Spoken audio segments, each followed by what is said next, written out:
Welcome back to Bridging the Gap. My name is David James. And my name is Colin McEvers. Today we have a special guest here. My name is Reverend Terrance Rogers.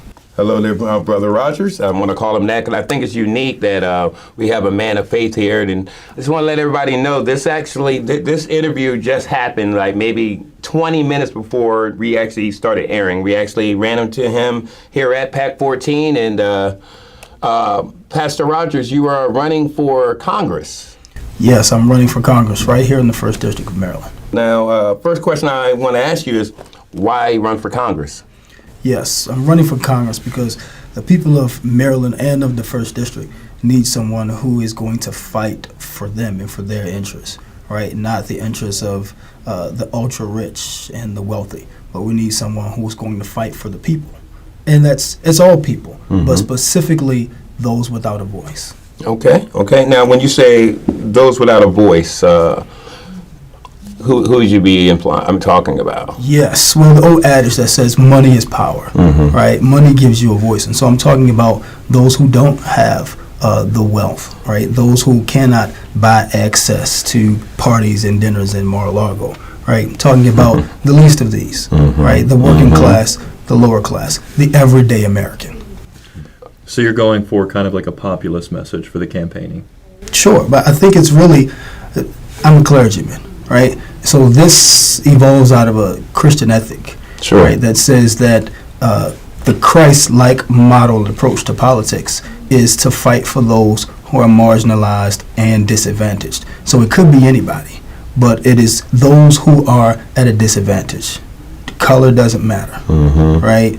Party doesn't matter, but your current circumstance and your existential reality is what matters. We're fighting to make sure that you can live a better life. Right, so it's really not about party lines. It's not about, it is about we want to make sure that you can live a better life, right? And so, I guess you can say that. Okay. I think it's awesome. Also, being a minister myself, to see those of the faith get involved in politics. A lot of times we shy away from it. So, in preparation of actually running for Congress, was there a lot of prayer going in and things like that? Yes. Much prayer. The run is actually, it comes out of prayer. It comes out of a call. I believe that no one will be able to do this job if they are not called to it. It is not a job, it is a calling. No one will be able to fulfill the role if you have not been called to it. You've got to be called to serve people. There's a quote that says, you can't lead people if you don't love people. You can't love people if you don't know the people. You cannot know the people if you refuse to walk among the people. So God has to have called you to this work. He has to have called you to serve the people. And we will know that you are a servant sent by God if you walk among the people. When did you realize that you wanted to run for Congress, and or maybe not wanted, but were called to run for Congress? And what is it about yourself that made you realize that you would be best to represent the people on the Eastern Shore of Maryland? Yes, man, I'm going to take your question in two parts. I wanted to go to divinity school. Got accepted to pursue my doctorate. I wanted to do that. But I've always had visions of being a politician, and I don't want to say politician, but that's the reality. I've had visions of being a public servant and serving in politics throughout my life. But I didn't know it would be now. Again, I was going to do my doctorate, but God said now is the time. Literally, it's the call and the urge to do it. As I mentioned, it bothers me when I lay down. It bothers me when I wake up. It won't let me go. And so at this point in my life, I know what it feels like when God is talking to me, or when the Lord is pulling me in a particular direction. And so I've just decided to say yes, because this is about the people, right? This is about the people. I could go and be selfish and continue to, gain accolades and do my own thing in terms of education, but America needs a fighter. The country needs a fighter, and God has called me to fight.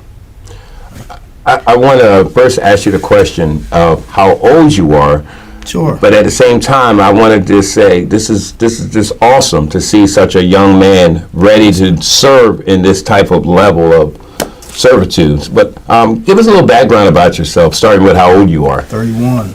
31. 31, yes. I am a veteran. I've served 6 years in the Army Guard. I am also former police officer. I worked down in Baltimore for the MCA Police for some time, and then I came up to Aberdeen in Hartford County and worked for Aberdeen Police. So I know what it's like to serve in that district and to walk the streets of this district. I know what the people need in this district and in that area particularly, right? But I'm also, I'm working class, man. I represent what it means to be working class and to be lower class. I grew up poor. I was raised in a 4-bedroom house, 8 siblings, 8 of us. Grew up in a 4-bedroom house, right? Our 2 parents. And so, we shared everything. Sure. And the clothes I wore was that of my brothers. He just outgrew them, right? And so my mom, she would, I know what it feels like to have to rely on SNAP benefits, right? The very things that this administration is trying to do away with. I know what it feels like to have to rely. So when I talk about the little people, right, and those who don't have a voice, I know what it feels like, right, because that's me. I grew up there. My mom would go to the market and she would purchase groceries on the orange card. It was orange during my time. The food stamp card, right? And so we know what it means to have to rely on a handout. But my mom taught us, you're not too big. You're not too big to not help people. Don't just walk by people. You'll never be too big. You're not better than anybody else. Absolutely. Right? She would always, and this Absolutely. is folk talk. I've been to school, but this is folk talk. She said, you're not too big. You're going to help and serve. She would take us to the senior house every Thanksgiving, and we would serve the seniors dinner. We would serve them meals on Thanksgiving. But guess what? These are the same groceries that my mom bought on the orange card. And so, although we were poor, right, she would still take food out of her own refrigerator, take her 8 children down to the senior home, and teach us what it meant to be servants of people. Regardless of how much money we had or didn't have, she made sure that we knew what it meant to serve. Even if it means taking food off of your own table, God will give it back. Now, I originally come from Glen Burnie, actually, and you Sure. said that you were a cop in Hartford County, right? Correct. Are you originally from the Eastern Shore? I am not originally from the Eastern Shore. I'm originally from Baltimore City. I grew up in Baltimore City on the west side of town. Again, lower class, lower middle class, a community that was riddled with drugs and violence, right? But my mom still raised us to do the best we could. I ended up going to college. I went to Aldous and Brodus up in Philippi, West Virginia. Okay. Then went to Duke University, where I just finished. I'll walk across the stage in about 10 days with my master's from Awesome. and like I also mentioned, I got accepted to go to Columbia, the seminary up at Columbia Union Seminary to do my doctorate. And so while I am not from one of the more luxury communities, it didn't stop me because it is about will. It's about trusting in God and pursuing and following God's path for your life. And again, this is what this is. I mean, I was actually adopted, and the lady raised me. Also got what we call food stamps. Sure. Of course, I'm older, so they actually came out and looked like Monopoly. It was back in the day. Absolutely. But one thing I've always was taught was you can give a person fish and they'll eat once, but you teach them to fish and they'll know how to survive. My question would be is, do you feel like there need to be some type of regulations on SNAP benefits, like maybe promotion, like maybe try to encourage and help people to get on their feet and not just just get SNAP benefits, like you were saying, like his parents are unemployed. Maybe do we need more ways of helping people to get on their feet? And of course there's definitely a need for assistance in many ways, but how do you feel about maybe the younger ones maybe getting a hand up, and not a hand out, you know what I mean? Sure, certainly. I think that it has to be a holistic approach.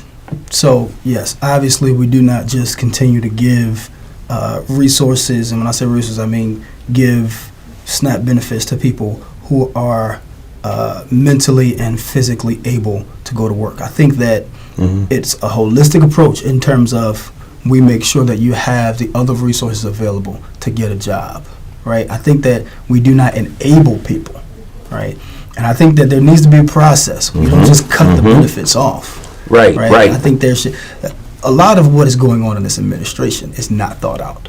And so the whole goal is to properly plan and think through how we're going to put the economy in a better position, right? And it is not just by cutting things off. I think the holistic approach is make sure that there's job readiness trainings, right, and other resources so that people can go to work. Sure. Right? And when they get to a point where they can provide for themselves adequately, sure. If you want to cut off the free food and money, sure. But I think that you do not do it and risk people's lives and livelihoods, right? It has to be well thought out. Don't just rip benefits from someone. No, you teach them to fish, and they can fish forever.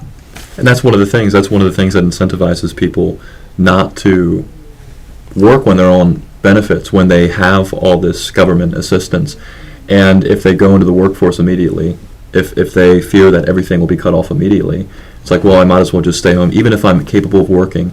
And that's one of the things that I even saw with my own father, is that he's been able to work in the past.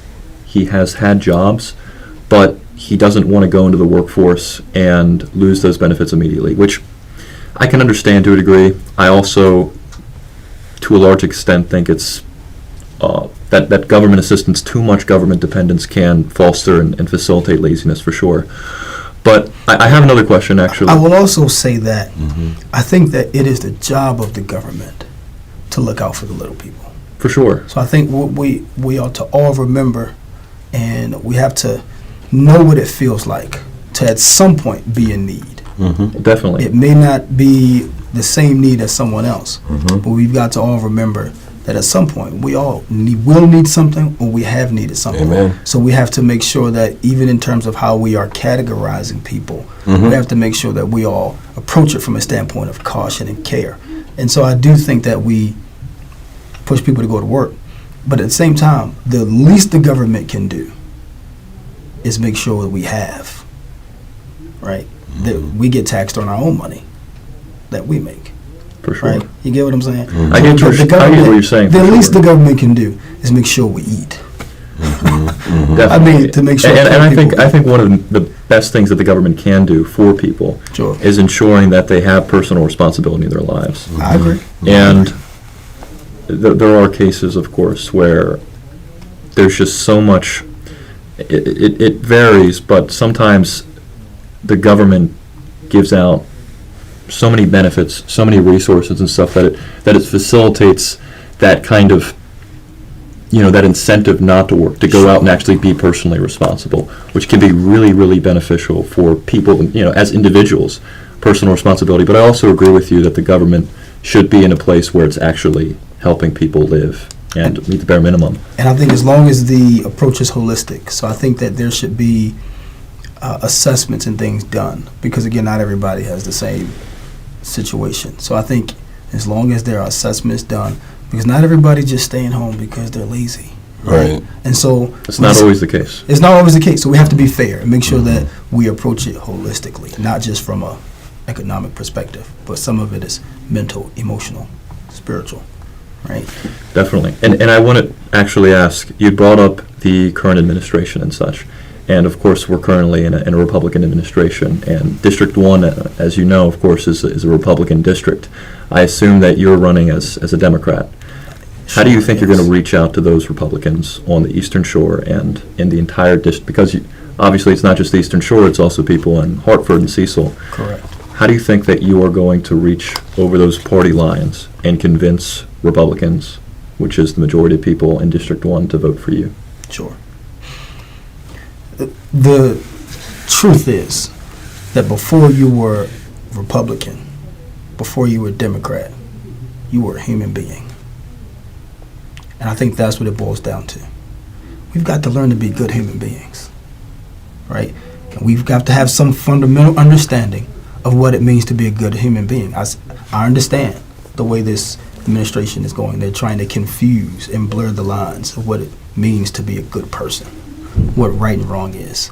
But we have to get back to just some type of moral and values about ourselves, right? I think that fundamental understanding is to look out for the least of our community, right? Do unto others if you want done unto you. Amen. right? I think that these are the very simple things that have helped build our country. We've got to go back to that.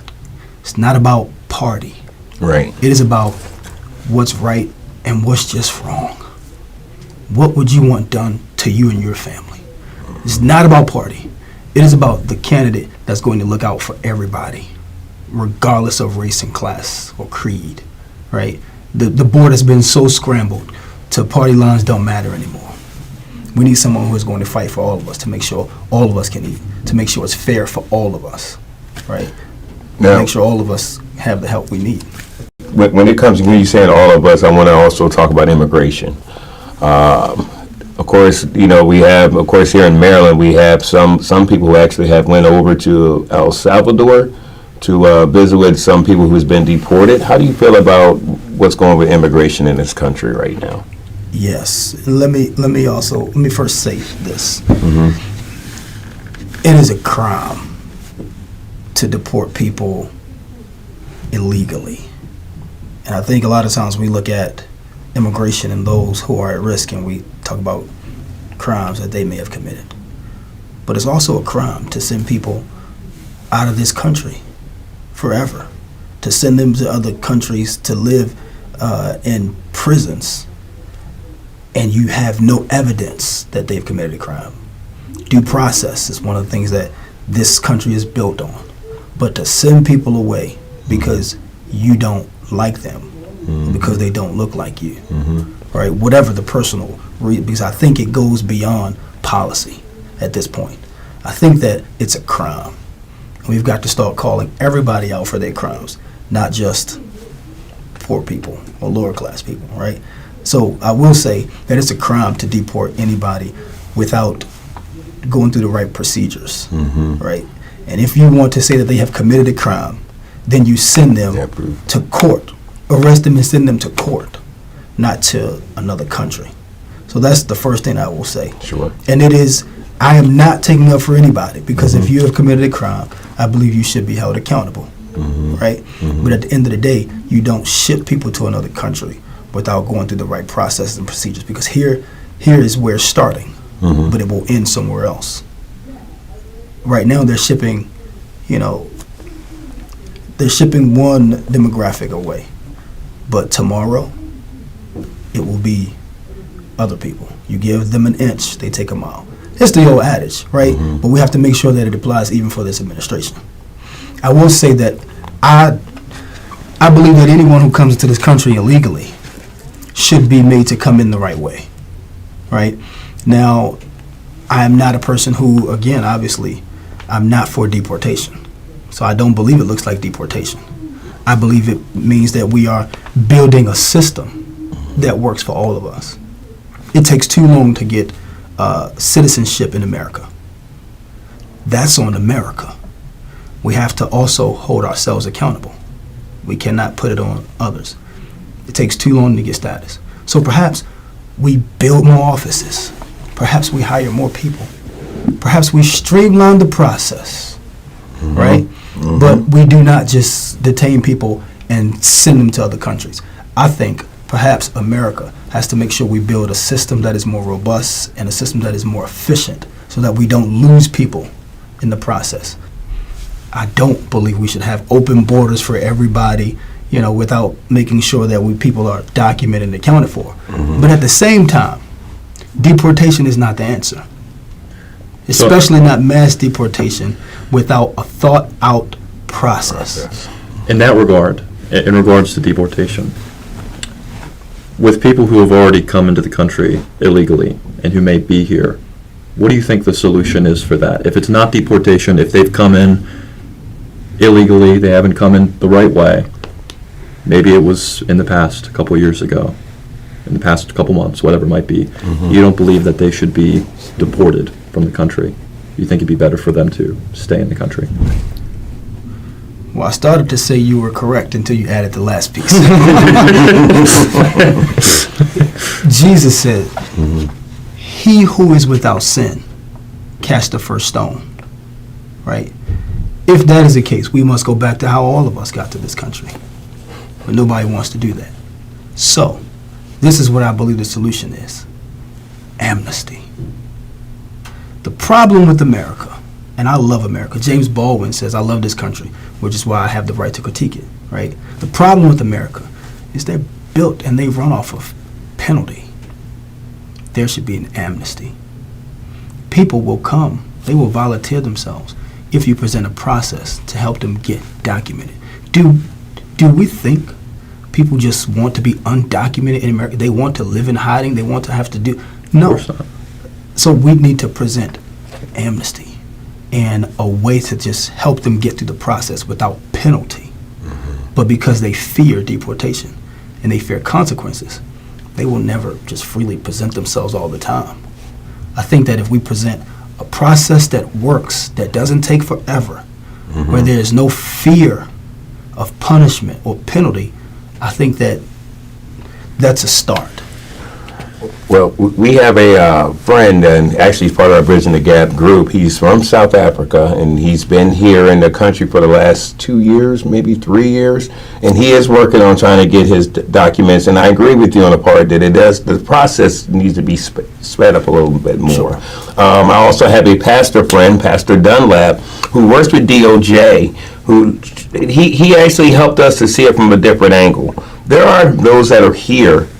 They may be what is, quote, illegal, but they're not doing to be malicious or anything like that. Some of them actually have been taken advantage of, and he explained this to us. Yes. Sometimes they'd come over with the money, and somebody would come to him and say, I can help you to get it taken care of.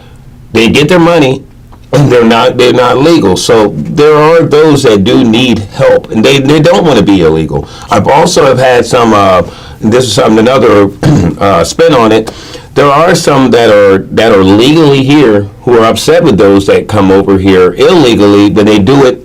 I mean, those that come over here illegally, maliciously, there are those. But I agree with you. There needs to be a better process of getting people through. If they're wanting to be American, they're doing everything the right way. I mean, our friend, my gosh, he could own a business, from what I understand, up till he got, his work permit or whatever. He could own a business here in the United States, but he couldn't even wash the dishes if he owned it. You know what I mean? So I agree. There are some, I don't even want to call them loopholes. There are some spots that need to be fixed. I do also agree with you on the fact that we don't need to be prejudiced in how we treat people.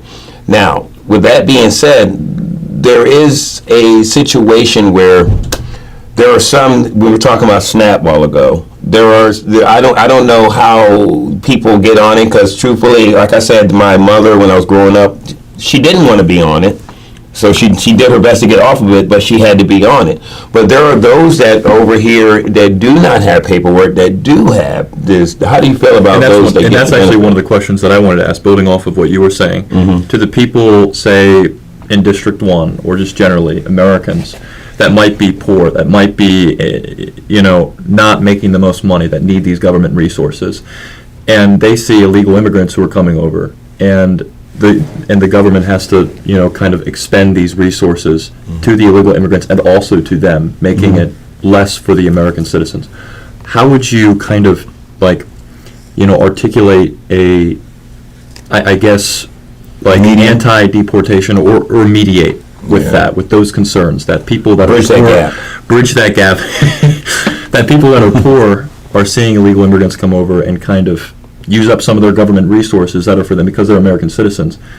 How would you kind of respond to those individuals? Sure. Again, we have to remember that we're all human beings. I get that. But it's just like American citizens that are here, that live here, that work here, that are expecting help from the government, because that's what the American government should do, help American citizens.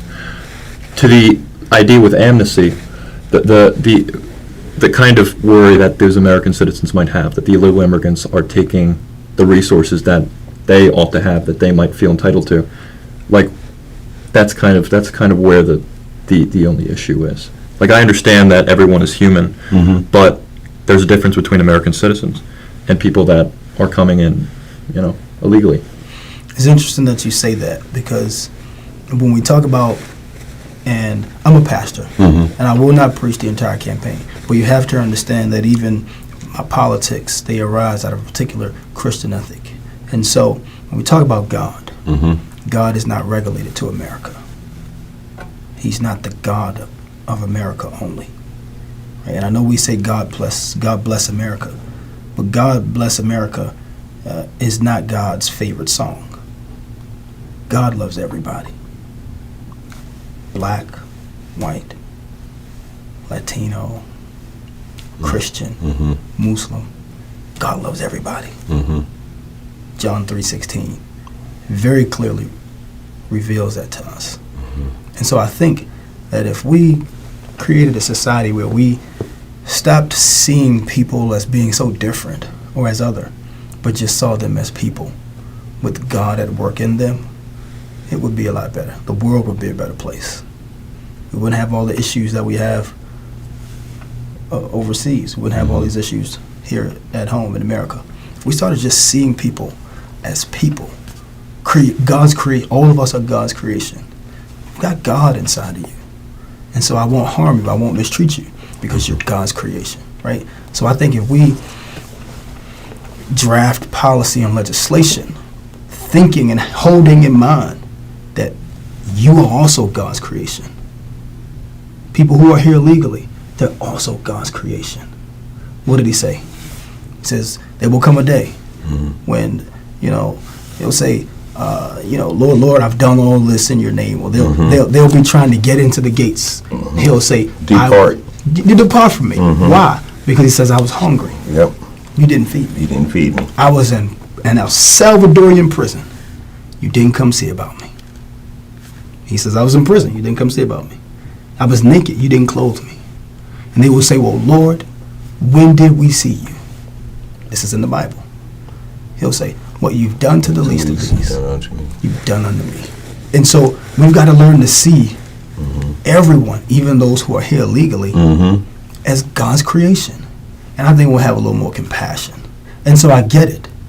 Poor people here in America, they may look at those who are here illegally and say, hey, they're taking benefits from me. But if you've got a little morals and values, if you love God a little bit, you'll say, sure, they can eat too. Right? We've got to learn to do unto others what we've had done. And I know we have to balance the budget. I know we can't just frivolously spend and give and give. We've got to make sure it's properly accounted for. I get all of that. But we want to be good people. We can't sell people on the American dream and then stomp on it when they get here. Kind of drawing away, I guess a later topic is what I'll ask you is, are you excited for the primaries? For the primaries that you're going to have to run? I assume it'll be Democratic primaries for Congress over here on the District 1. I am excited for the primaries. I'm ready. Working hard. Man, it is about the people. This is not about us as candidates. It's about the people. And we've got to get a person in there that's going to make sure that everybody can live a quality life, a better life. And I don't believe that's happening right now. So we've got to make a change, and it's got to happen now. Do you have any opponents that you know of? I believe so, but I won't name any names. Right. I don't know any of them Smart. personally. All right. No, that's understandable. Let me ask you this. How do you feel about the president doing away with DEI? Again, I think that it is another one of his awful moves that I don't believe he thought about first. I would love to sit down and get some insight into why he believed it should be abolished or go away. Because, and I can only suspect. What does DEI mean to you? What does those three letters mean? I know diversity, equality. Is it equality or equity? Equity, inclusion. Equity, or in inclusion. So what does that mean to you when you hear that? It means difference. It means difference, and it means welcoming and appreciating difference. And so I'm not surprised that this administration has attempted to do away with DEI because they want to exist in their own echo chamber by themselves. No one who does not look or think differently from them. And so you fire people who don't agree with you, people who, won't sing the same song as you. I'm not surprised they try to do away with it, right? They don't want to welcome difference. They want things to be monolithic. But that's one of the blessings of America, is that you could come here and exist and do well and live with your difference, but we would live together in harmony. What qualifications do you have? What experience do you have? And what kind of vision are you bringing to the table that qualifies you to represent the people of Good District question. 1? That's a good question. That's the final thing. That's the closing statement, if you will. Sure. I think what qualifies me is that I look like the people that I am willing to represent in terms of everyday American, working class, knowing the struggles, the adversities, the pains, and the pleasures of everyday Americans. Know what it feels like to have to work hard. Again, I have risen from the poor and lower class communities, impoverished communities, as they call them. And I've educated myself. I've worked hard. So I'm not entitled. I've worked hard for everything I have now, right? So I am an individual who is determined, but I'm also determined to serve people. I love people. This is not a job. This is a calling. I'm prepared to serve. I'm ready to serve. It's not just about education and accoutrements, right, and what I've gained, but it's also about the experience. I know what it feels like to live in this predicament. So I think it's time Washington reflects the people that it represents. Well, thank you for the interview. I appreciate it. This has been Bridging the Gap. My name is Colin McEvers again. I'm Dave. And we've been here with Terrance Rogers. Absolutely. Mr. Nice to meet Rogers' you, man. Neighborhood. Nice to meet you. I'm glad to have been Hope here. you have good Yes, luck. thank you, my so much. friend. All right, wonderful. Okay. Awesome.